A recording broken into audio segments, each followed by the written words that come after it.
Recently revealed reboots, reprints, robots, redos, and roll and writes. All that and more if you'll join me for Caught on the News.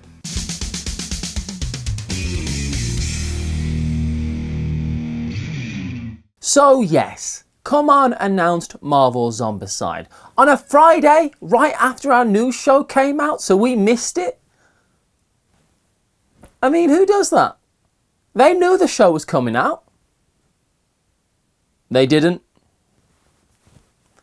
Makes it worse actually, doesn't it?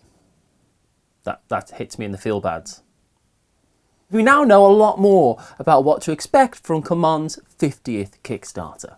In the game, you'll be playing as the classic Marvel superheroes, only they are very much infected zombies now, so their priorities have somewhat changed. Instead of, saving the universe, you're eating Aunt May's brains. Seriously, that's an actual option. In the words of CMON's development manager, Michael Shinor, you're not trying to save the day, you're trying to sate your hunger and complete your objectives. Marvel Zombicide is designed to be not just another Zombicide game or reskin of a past Zombicide project, but a new game that uses elements of the Zombicide system. Instead of the zombie hordes, your zombie selves, yeah, that's right, the players are the zombies. Superhero zombies. That's the worst kind of zombies, and we'll be going against the agents of S.H.I.E.L.D. who are trying to contain the crisis. And uninfected heroes, controlled by the game's AI, will be swinging in to stop you, creating massive threats of no-good do-gooders with a variety of special powers to use against you. And walking around the streets are going to be well-known bystanders like Pepper Potts, J. Jonah Jameson and Shannon Carter. That very well may be extra tasty treats for your zombies to eat, gaining you special abilities and upgrades as your game progresses. And according to Shinel, the whole game draws its primary inspiration from the original Marvel's 1, 2, 3 and Dead Days comic book story arcs. And for an hour-long video all about Marvel Zombicide, you can find that on CMON's YouTube channel. But as of yet, the Kickstarter launch date is still unknown. But for now, here's our resident undead abomination, Chaz, with a word from the sponsor to help make this episode possible. This episode is made possible in part by the legendary expansion which confronts players with a dark new threat, Annihilus, who's Lord of the Negative Zone and has declared war on anyone who crosses his path. And this requires heroes and villains alike to band together against the total annihilation that looms. And this results in such team-ups as the Fantastic Four working alongside Galactus, or alongside Doctor Doom, or Baron Zemo, or the Fantastic Four have made a lot of enemies, is really what I'm saying here. But this also means it's time to unite, side by side, against the incoming wave of destruction. Stand together, or fall apart. Fall in line to stand a chance. Stand in fall to chance apart. Annihilation is an expansion for the legendary base game, which is required to play, and is coming soon to local game stores and upperdeckstore.com. Follow the link in this video's description for more. Next, we have an announcement from Games Workshop, and that's the Battle in Balin's Tomb, a new Lord of the Rings game, or specifically the new Lord of the Rings, the Fellowship of the Rings game. Or even more specifically, you know that bit where they are trapped in the mines of Moria and have to fight the horde of goblins in a big troll thing? Game. I tell you what, I sure don't know, but Battle in Balin's Tomb is exactly that. My brother has quoted the line, "They have a cave troll," to me for the past 20 years. And I think this is that. This miniatures game will include the 9 Fellowship characters minis, as well as a bunch of goblins and a cave troll, though the specifics of the gameplay remain elusive. A softly promised date has been offered in an official tweet saying it will be available for Christmas, so just enough time for you to assemble and paint it up to play over the holidays. Next year, if you assemble and paint minis at the same speed that I do. My city is great. Well, not my city, it's still the 1970s here, but the polyomino-fueled legacy tile placement Reiner Knizia masterpiece, My City, is great. The only game I own 2 copies of because I got scared that I'd want to relive the legacy experience when I'm old and deaf and angry. So you can imagine my palpable excitement when I saw my City Rolle Write pop up on Board Game Geek, and then that was followed up the next day with a box cover and an official announcement from Cosmos. In My City Rolle Write, 1 to 6 players will play over 4 chapters, each with 3 rounds to each create a unique city over the course of the game. And according to the game's description, we are promised to face new challenges each time. So I'm guessing some sort of evolving rule set will be used in much the same way as the original game, but that might just be the fever dream speculation of a Knizia mega fan. I love him. My City really was one of my favourite games of 2020, and the solo aspect of this personally is what draws me to it the most. And I'll be getting this pretty much the second it's available to me next year. We have 2 pieces of industry news now that grabbed my attention. The first because it's to do with LeVar Burton, and I love LeVar Burton. I don't like Patrick Stewart, which is honestly a story for another time, but I do like LeVar Burton. So I was very happy to see LeVar Burton in negotiations with Hasbro to helm a potential new show coming to TV sets across America at least. Trivial Pursuit, hosted by Brent Spiner. It's LeVar Burton.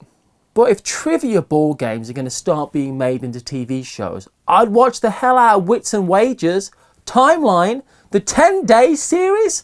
But I get it. And I'm still completely behind Trivial Pursuit, the TV show, and the ultimate release of Trivial Pursuit, the TV show, the board game.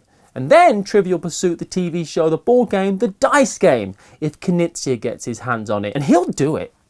Don't test him. And it will be bloody excellent. Just out of spite.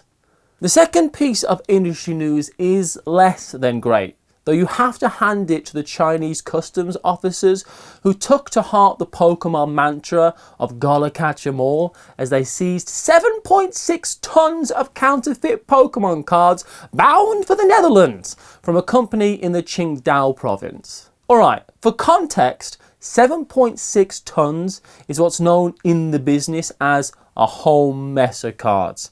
Around 9 pallets worth. And it's likely that the Netherlands wasn't even their final destination as the boxes were labelled in Spanish. I did some actual maths and worked out that 7.6 tonnes divided by around 800 grams per box times by the conservative $150 price point means that this is like $1.2 million worth of Pokemon cards. That's a lot. Just take the professor's advice. Buy the singles you need from your local game store. But that's not the point. The point is that board games and card games are big business. And there are bad actors who are here to take advantage of that. So due diligence and trusted vendors are more than ever the way to go. Horrible Guild have announced Dungeon Fighter 2nd Edition, which is a reboot for the dangerously diabolical dice-driven dungeon delving dexterity dandelion dugong? The noble cow of the sea? Went a bit off track there. And it's coming early next year. This 2nd edition came as a surprise to many of the latest Dungeon Fighter Kickstarter backers, mainly because Horrible Guild recently released an announcement stating that everyone who backed that campaign last year for the 4 standalone expansions will be receiving a copy of this 2nd edition for free.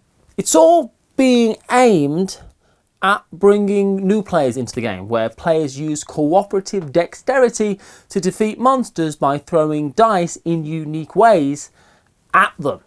This 2nd edition looks like a great way to get into the system and isn't a reprint of the original core box. It's its own standalone entry of the game that will also be headed to retail, so everyone will be able to get their hands on it. Bezier Games have announced an expansion to their 2021 train game Maglev Metro. Mechs and monorails will include 2 new expansion maps that each tweak the rules and gameplay. In one half of the expansion, the robots, who were so helpful in creating your Maglev Metros in Berlin and Manhattan, have created a new robot city complete with super-powered giant mech robots, which is probably Nothing to worry about, and you'll be placing oversized mechs on the board to unlock new abilities that only these mechs can perform. And in the other half, the players are going to help build a world-class futuristic theme park where new VIP passengers are added to the mix, as well as themed bonus cards which create additional ways to score endgame points.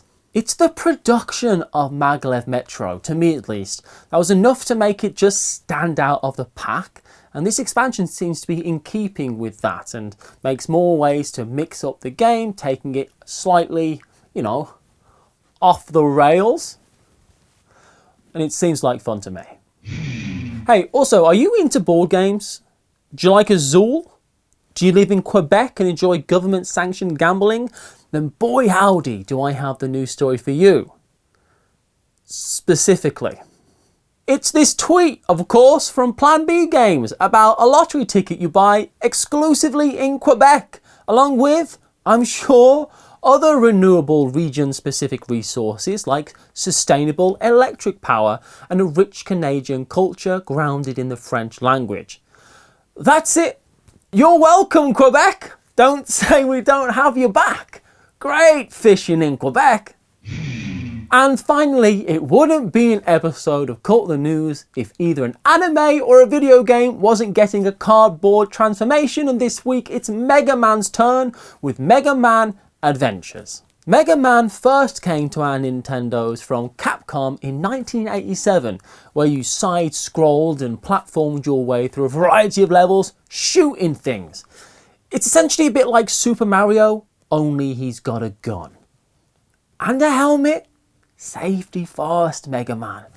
And I said essentially, I know, look, there's not enough time to go into the history and the genius of Mega Man, but you have to admit, it's a bit like Mario on a vendetta. And this new board game is based off the concepts introduced in the first 3 Mega Man video games.